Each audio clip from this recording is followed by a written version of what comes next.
Ma question s'adresse au ministre de l'Intérieur. Monsieur le ministre, le 8 mai, nous commémorions les 80 ans de la victoire des Alliés contre le nazisme.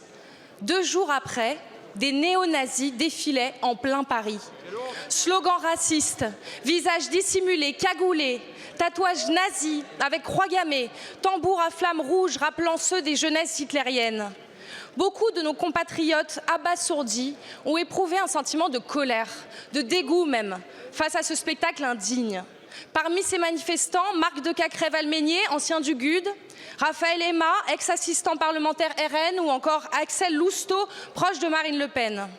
Les pouvoirs publics ont tenté d'interdire ce rassemblement en vain. Monsieur le ministre, cette manifestation n'aurait jamais dû avoir lieu. Le préfet de police aurait dû faire appel de la décision de justice. La police aurait dû intervenir pour ne pas laisser défiler des hommes au visage masqué. Dimanche, en campagne pour la présidence de votre parti, vous expliquiez que vous réserviez vos coups à vos adversaires, la gauche. Pas un mot sur ces manifestations à Paris. Pas une réaction de votre part, ni du gouvernement.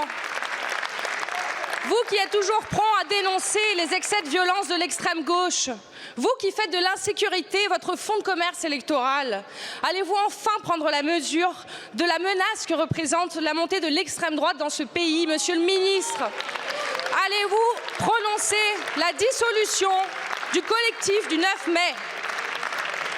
Allez-vous, comme le proposent les socialistes avec Arthur Delaporte, interdire tous les symboles de haine dont il est clairement établi qu'ils renvoient à une idéologie fasciste?